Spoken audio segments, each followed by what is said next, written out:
What's going on, y'all? Welcome back to another reaction recap kind of podcast. Week 6 of college football. What a day. A day that, going into it, a lot of the casuals were kind of saying like, oh, well, this is the weekend to go to the pumpkin patch. This is the weekend that you can go do some things, and if you did that, you missed something. Because the midday slate delivered everything that we've been missing to this point. The massive upsets. The night slate, I think, showed us who is elite and who's not. This day was incredible. Some people called some like slates or hours of football not very good. But I'm here to go against that because I thought today was amazing. I thought we learned a lot. I called this week a learning week, and I think we did learn. So with that being said, we'll get straight into it. I have no order of how I will be doing this. I'll just start with the most recent one. Miami, 28, Florida State, 22.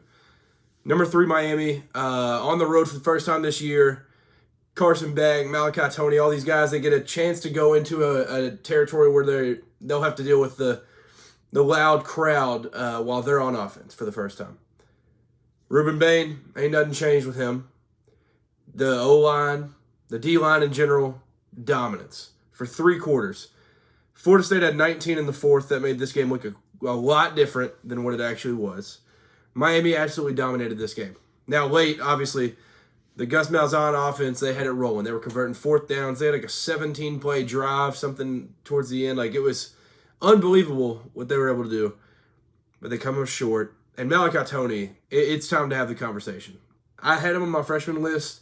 If you follow the socials, I put out a top 10 freshman list. Go check that out if you haven't seen it yet. I put him too low.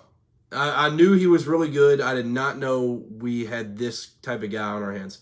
7 catches, 107 yards, 2 touchdowns, and he had a touchdown called back.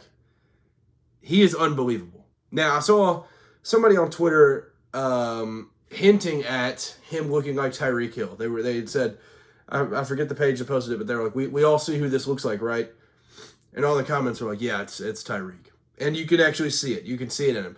But he's more than that. He's incredible in every single sense of the word. He just turned 18, and he's making a Florida State defense look silly.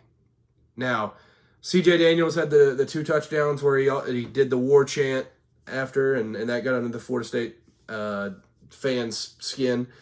But you go in there and you dominate the way that you did, you have a legit argument to be the number 1 team in the country. Now, the actual number 1 team, they've done nothing to lose that spot, so I think it'd be tough to move them. But Miami, there's a legit argument they're the best team in the country. They are absolutely insane. They're now state champs, like Mario Cristobal said after the game. But they just dominated. The trenches were dominated by Miami for 3 quarters. And then late, there was the Castellanos legacy drives, and he was out there balling. Deuce Robinson was making plays late, and it ended up being a little bit closer than what it actually was. So, Carson Beck, 20 for 27, 241, 4 touchdowns. He's so poised and under control. And really the only major flaw really out of him was he had the one there where they went for it on 4th late, and he threw it too far in front of Malachi Tony, where he just lofted it a little bit too far. Like, that's really the only complaint. And you go into that environment that has already hosted a Alabama team that they ended up beating, and you beat them going scoreless in the 4th. And still, like I said, there was a comeback, but I don't even know necessarily that it was much of a comeback because, like, I don't know if Miami was ever actually worried.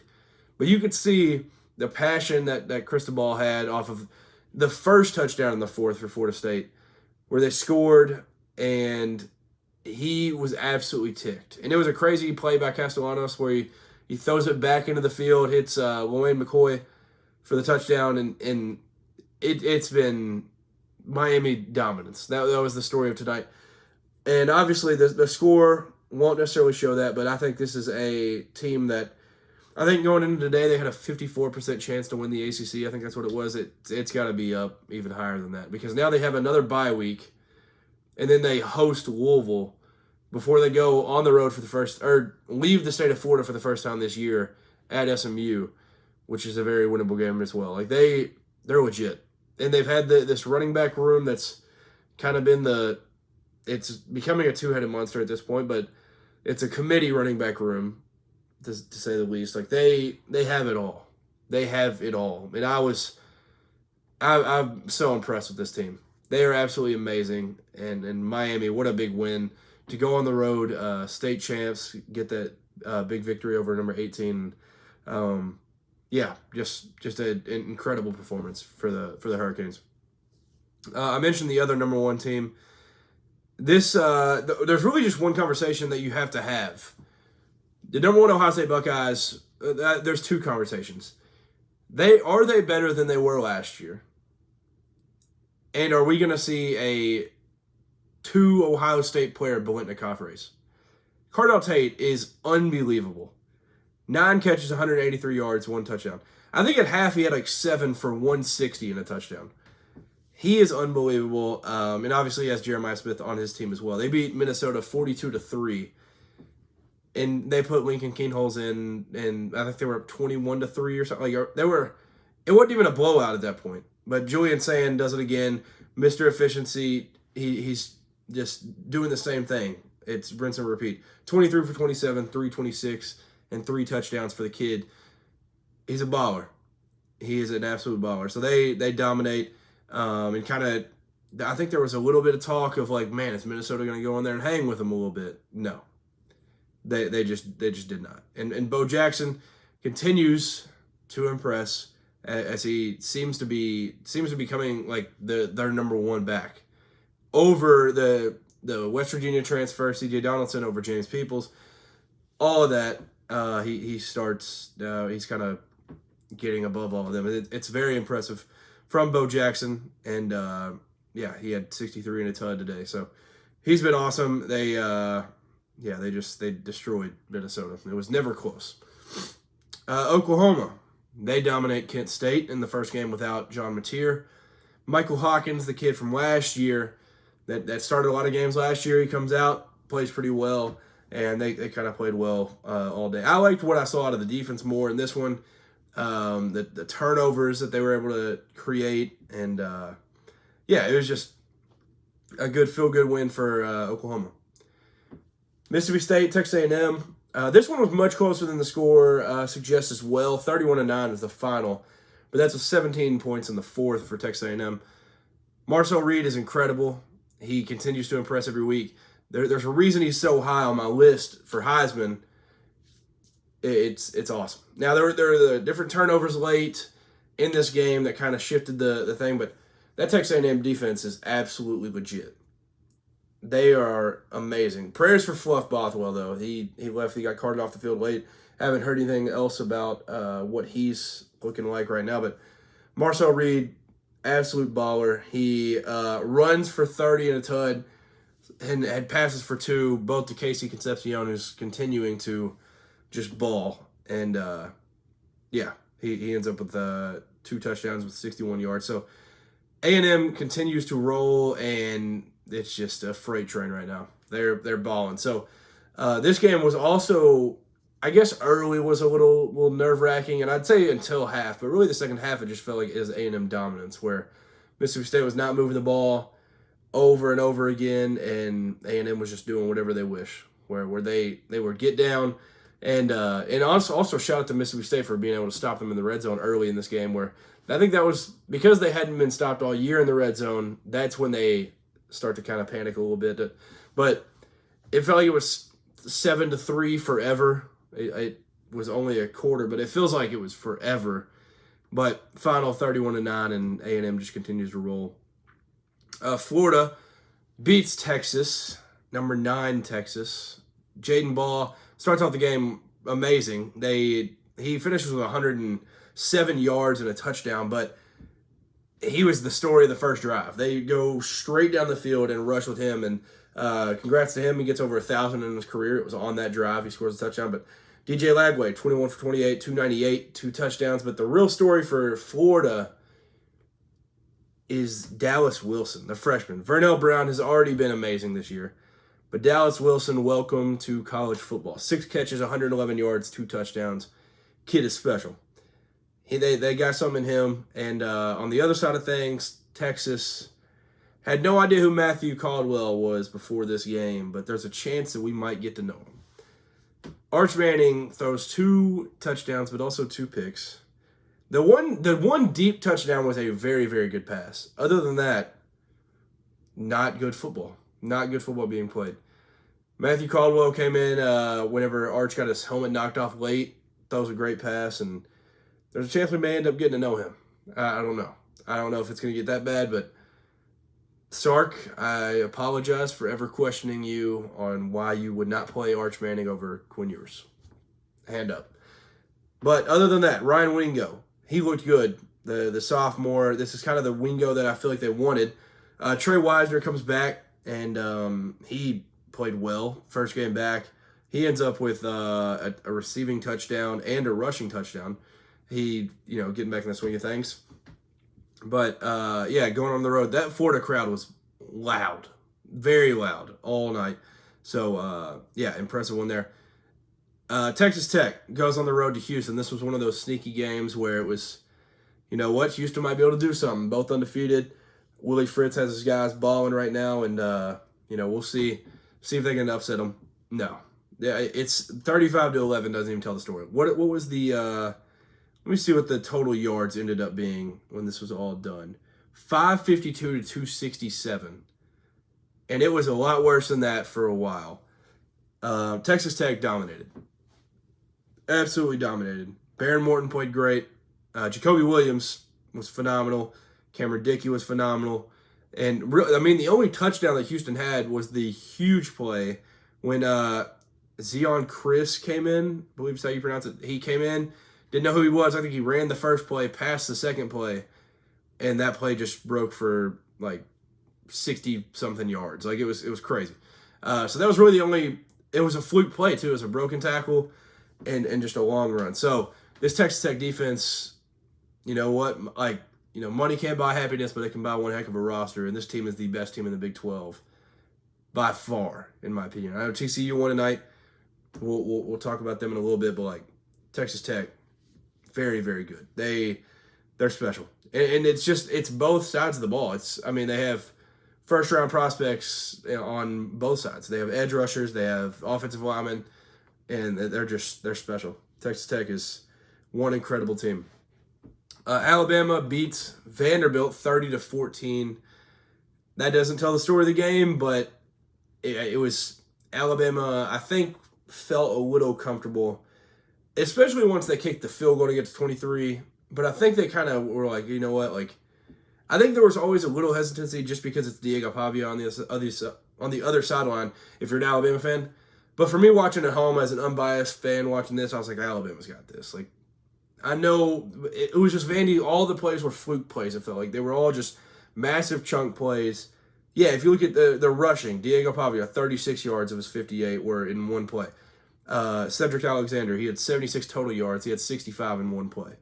They were just big play after big play.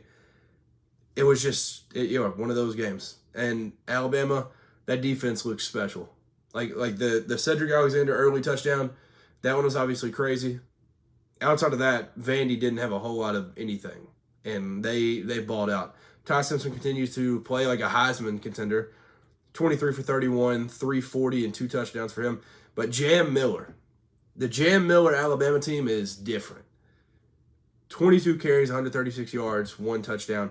And Ryan Williams, Jeremy Bernard continues to, outside of Carnell Tate and Jeremiah, they are probably the best duo in college football, and it's impressive. Those two, Unk and Ryan Williams. So that's the two. But yeah, Alabama, big-time win with Johnny Football on the other sideline. Theo Vaughn picking against you. Awesome. Speaking of that, on game day, Kirk throwing the ball through the uprights was awesome. Yeah, shout out Kirk and Pat. That was so sick. Moving on, Georgia rolls Kentucky. This game was interesting because, Kentucky actually didn't look as bad as the score suggests. 35-14 final. Cutter Boley looked good, though. That was the impressive part. It was Cutter Boley, the tight ends, and then Seth McGowan until he got hurt. That was kind of the story of the game. But Georgia rolls. They were able to get Gunnar Stockton out, get Puglisi in. He gets in there. Bowens played good. Dylan Bell made some very impressive catches in this one too, and he had the 2 rushing touchdowns, I think. He was impressive. So they got Dylan Bell going again. Elias Williams, he was balling. They were hitting him early. Zachariah Branch had a couple big plays. So Georgia got kind of back on track and got their feet back under them. Cincinnati, they almost sold, but they did not. They beat number 14 Iowa State, and this game was so many hard hits. So many hard hits. There was the one on Rocco Beck. There was the running back running over whoever that was for Cincinnati. Like, there were those 2. There were also a few others like sprinkled in. This game was crazy. There was obviously a couple controversial calls towards the end where people were like, "Dude, is this like set up? Like, what is Vegas calling saying Iowa State needs to win? Like, what's happening?" But Cincinnati ends up closing the deal. They got it to Goody, Caleb Goody, I believe was his name. Was the dagger late, and 2 catches, 83 yards, and the 82-yard bomb was the one that ended it to get it to 38. So big win for Scott Satterfield and co. That was a massive win to be able to snag that one against a top 15 team. First top 15 win in like 4 years, I think it said. Michigan beats Wisconsin. And this Justice Haynes was really my takeaway. Bryce Underwood, they continue to like not put training wheels on him, but kind of make it to where he doesn't have to do a whole lot. Wisconsin without Billy Edwards today. Hunter Simmons comes in. They play well. They actually strike first. They took the lead, but then that Michigan defense was out there swarming and played really well. Bryce Underwood 270 and a tud, but like I said, Justice Haynes was the story. 117 and 2 touchdowns out of that lad. Illinois. This game, it just flipped when the fumble happened for Purdue. I know there was a lot of points after that, but it was 27 points in the second. It was back-to-back plays where Purdue was rolling. I think they were up 7-0 with the ball. It stopped them. They were moving. They fumbled. Next play, it was the Beatty touchdown. And, he ended up with 186 and a touchdown. So, like, I know there was, like, a collision or something on that play, but it was literally a fumble, that play, and it felt like the game was never necessarily in doubt again for Illinois. So big time win. Been able to go get that on the road against a solid team. Purdue is solid. Now I know they're 2-3 right now, but that's going to be a team that I think will knock a couple Big Ten teams off when it's all said and done. So big win for number 22 Illinois. It's a continuous bounce back of what Indiana did to them a couple weeks back, but they continue to get their feet wet and keep getting back into it. So big win for them. Boise State goes to Notre Dame and loses that one. But this one was also one of those that was closer for a while. But Notre Dame's defense ends up, which early we thought Notre Dame's defense was just horrible. Turns out Texas A&M's good, Miami's good, all this stuff. Like both of those are really, really good offenses. Here we are, Notre Dame defense holding Boise to 7. And Leonard Moore had 2 picks in this one. That was kind of the big takeaway where Maddox Madsen played some poor football with 4 interceptions, but Leonard Moore was the one I had to highlight because he had 2 of them. But Jeremiah Love, Darian Price, like they both played really well in this one, and the run game kind of just carried them to victory. So big win for Notre Dame in the greens. The greens are always beautiful. I love when they pull those out. Louisville versus Virginia. This was one I picked wrong. I thought Louisville was gonna humble Virginia. And I was doubting Tony Elliott. So I apologize on that one. Miller Moss, though, he's the story. This man, I thought he was going to end up being good at Louisville. He is not. He had a Will Levis pick in this one where he's falling down, throws it parallel with the ground, and it ends up being a pick 6. And he ends up going into overtime. Chandler Morris has that gutsy run to get them down to like the 2. And then Jamari Taylor runs it in overtime for the win, 30-27 on the road. But like I said, Miller Moss was just the story of this. Chris Bell had the game of the day, 170 and 2 touchdowns for him. But Miller Moss gonna have to figure it out. They passed it 48 times, and he threw for 329. They're gonna have to do something. Isaac Brown can't be the whole offense, and neither can Chris Bell. Miller's gotta figure something out. We'll just put it that way. And then finally, the last main one I need to talk about, I saved this for last because, save the best for last. We got to go out west. UCLA beats Penn State. Jerry Neuheisel, the UCLA legend, hadn't called plays until Wednesday, I think it was. This man, as the OC, was forgetting to pull the headset down to speak into the mic for the quarterback, for Nico, was forgetting to press the button to be able to talk to the quarterback, all these different things, and he puts up 42 on a Jim Knowles defense. Drew Allar wasn't even that bad, but it's like there's a legit James Franklin talk now, where I think for a while, like, you can get away with going 10-2 and losing to Michigan and Ohio State every year. You can figure out a way to carve out your path that way where you can maybe pick them off every now and then. But the one thing with James Franklin was he couldn't win the big ones, but he could always win the small ones. He loses the smallest one, where this could be even more embarrassing than the Michigan App State loss. Because, like, UCLA was more dead than any team. There were talks about them being, like, the worst Power 4 team in the last decade. They were 0-4, hadn't led for a single second all year. They had only put up, I don't even know how many points they had put up all year before this. They put up 42 in this game. Before this one, they put up 10, 23, so 33, 43, 40, yeah. 57 points all year. And where they had been dominated by New Mexico 2 weeks ago. And here they are beating Penn State that has a number 7 by their name. This is absolutely embarrassing. But Nico played. I've been one that's been notorious for hating on Nico from time to time, calling him a $9 million volleyball player. You know what? Hats off, man. 166 in the air with 2 touchdowns, 128 on the ground with 3 touchdowns. What an incredible called game by Jerry Neuheisel. Now, if you're Penn State, I don't know what you even do here, because this reminds me of just the way that it feels from what the fan base has kind of showed online and stuff. The way that Ohio State fans felt last year after the Michigan game, where it was kind of like, I'm not sure if Ryan Day will be the coach here anymore. And it was kind of like, you know what? With this roster, you're going to have to win the Natty. They did. For Penn State, also what's similar to this is like the Northern Illinois loss for Marcus Freeman last year. It was like, man, do we need to start looking around and looking at different coaches? No, they run the table, go to the national championship. You've got to run the table if you're Penn State. That's the only way James Franklin can keep this job, I feel like. But it's a $56 million buyout, so I don't even really know if that's a reality that could be lived.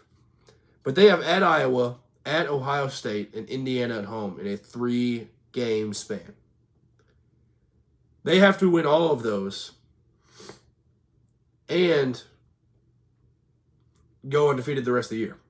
They haven't looked good this year yet, except for a little bit of the fourth quarter against Oregon.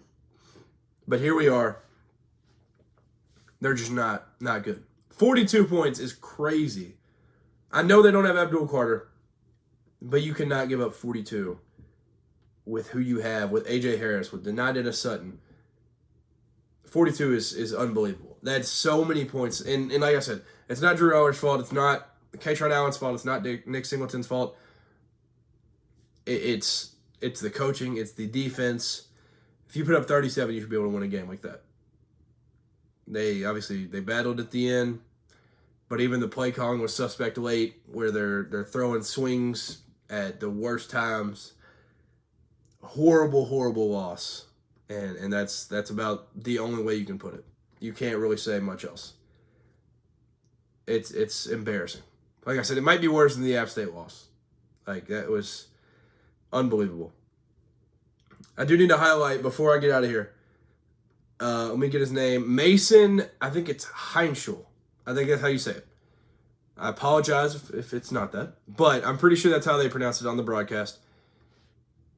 If you're not familiar, the freshman quarterback for Pitt, they had benched Eli Holstein. I think it was yesterday it got announced, maybe this morning. They bench him, bring this man in. He comes in and throws 323, 30 for 41, 4 touchdowns, and they beat Boston College. I know Boston College was missing 3 different defensive starters or something, but they went 48-7 against Boston College, and it was It was amazing. True freshman, 4-star from Ohio. Big time play out of that lad. And then lastly, I said I needed to mention TCU because they're one of those teams that's kind of sneaking around in the Big 12. They're now 4-1, but they won at Colorado in a game where Colorado went up 14-0, but then they rallied back and ended up winning this game where late it was 21-21, and they scored 21 in the fourth to take the lead and ended up winning this one. So big time win for TCU. It was at home, but good win for the Horned Frogs. But I think that will do it for this week. Let me make sure I'm not missing any other games that I need to talk about. It's a blast of a day. That's the best way to put it. Duke in California is on right now, so I'm trying to hop off, watch some of that. But yeah, I think that will do it for this episode. Oh, Clemson beats North Carolina. I don't know if they're back, but big time win in the bowl of the possibly washed head coaches. So 38-10, and that one it was 28-3 at the end of the first. It was just kind of over early. But Cade played well, 22 for 24, 254, and 4 touchdowns. So that was obviously inspiring if you're a Clemson fan. But Baylor kicks the field goal late to go up 35-34, and then ends up blocking the field goal that Kansas State kicks to try to win it. So big one there. Navy beats Air Force 34-31, and this one was awesome. Navy's now 5-0. The Air Force gave them all they could handle, and Blake Horvath, what a game, young man. He ended up with 20 for 26, 339, 3 touchdowns, and also ran for 130 on the ground and a touchdown. Absolutely incredible. Let me run through a couple more. Wake Forest, big win on the road as the underdog at Virginia Tech. I think they were the underdog, but it was really the the second quarter, but felt like Virginia Tech coming out of half, they were going to end up making it a little interesting, but they end up winning instead, Wake Forest.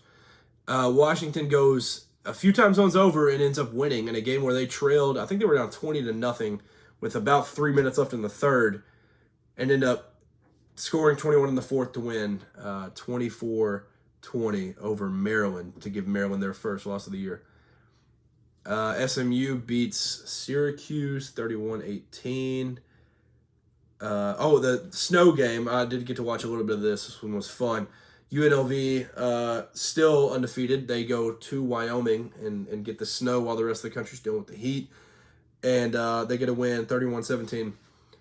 I mentioned TCU. Kansas UCF was a blast. A whole lot of points in this one. But it was Kansas on top in the end, 27-20. So big time win for the Jayhawks. They're now 4-2, 2-1 in the Big 12. So big win for them. Memphis continues to roll, and I think that is it. BYU, they played Friday, but that was an amazing win just to kind of where it was dominant, but it was more of like this offense is clicking. Bear Bachmeier's legit. That was kind of the takeaways of that. Like Bear Bachmeier, 351 and a touchdown in this one. And BYU's a legit threat in the Big 12 that I haven't given enough credit to. But they're sitting right there. Very scary. Where are they at in the Big 12 race? They're sitting 2-0 right now. So they're with a group of 4 that's 2-0 with Texas Tech, Arizona State, and Cincinnati. So big time win for them. What a fun weekend. I think I hit all the games that I need to. But a lot of big learning experiences, like I said. And I think it was an awesome week. I hope you enjoyed it as well. And more big games next weekend.